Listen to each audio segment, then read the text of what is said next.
अगर आप किसी के घर में लड़ाई में घी का काम करते हो तो कल आपके घर में भी घी डालने वाला कोई आ जाएगा।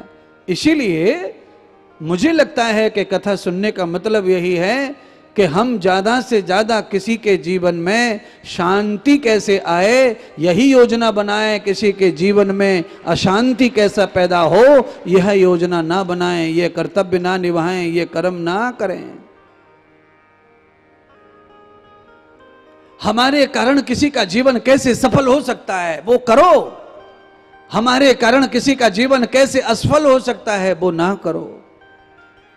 आप अपने कर्तव्य पर डटे रहो, आपके मन से, वचन से, कर्म से कोई किसी के प्रति आपका कुभाव ना हो।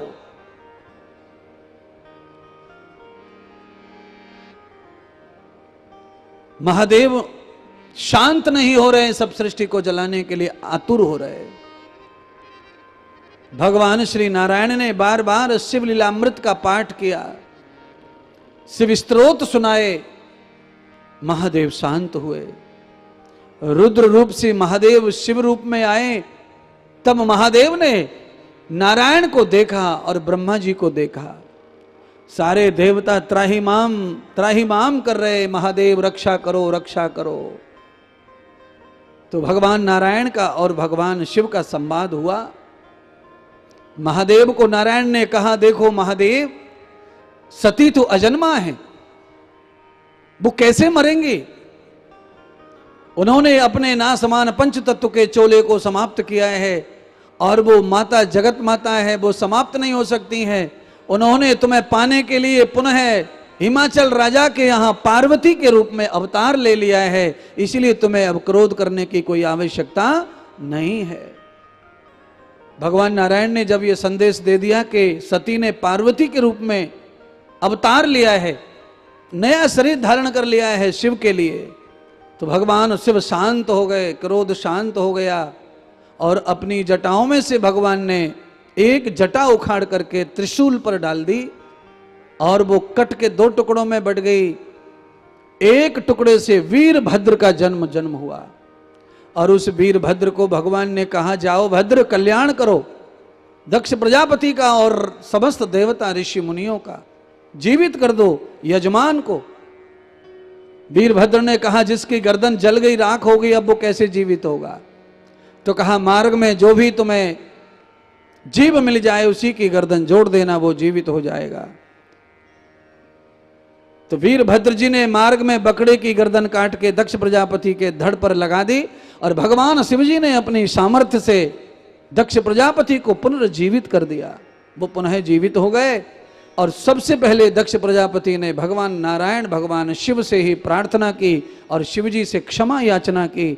महादेव का आसन बनाया और फिर यज्ञ संपन्न करके संपूर्ण देवताओं को भोजन की प्राप्ति हुई, आनंद हुआ। सब देवताओं में तेज प्रदान हो गया, तेज प्रकट हो गया।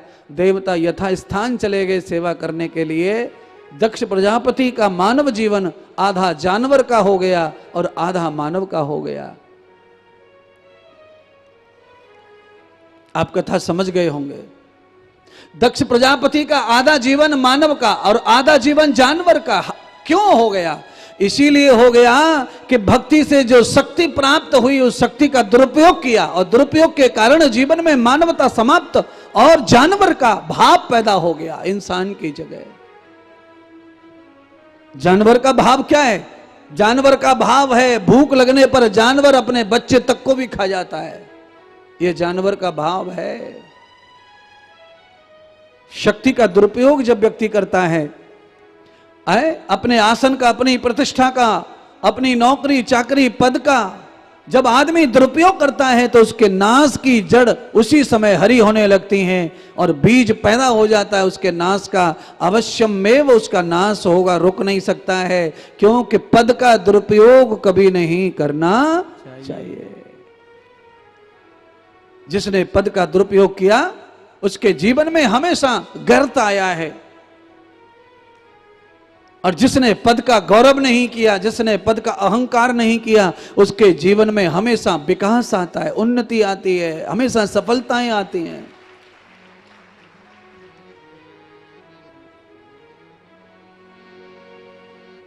दक्ष प्रजापति भगवान शिव के परम भक्त हो गए।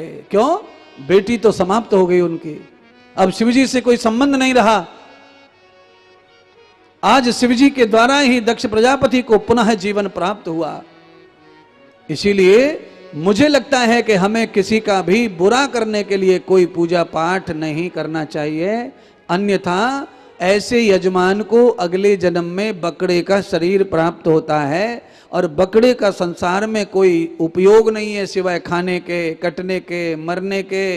इसीलिए कामी शरीर ना मिले, भोगी शरीर ना मिले, कोई काट के खा जाए ऐसा शरीर ना मिले, उसके लिए आप किसी के गलत काम के लिए पूजा पाठ तंत्र मंत्र ना करो।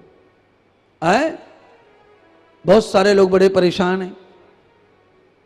कई माताएं बहनें हमारे पास आकर बोलती हैं, गुरुजी हमारी जेठानी के मायके में तंत्र मंत्र होता है, वो जेठानी तंत्र मंत्र लाइए करवा के, उसने हमारे ऊपर कर दिया है, हम बड़े परेशान हैं। उसकी माँ बड़ी तांत्रिक है, उसकी ताई बड़ी तांत्रिक है, उसकी आंटी बड़ी तांत्रिक है।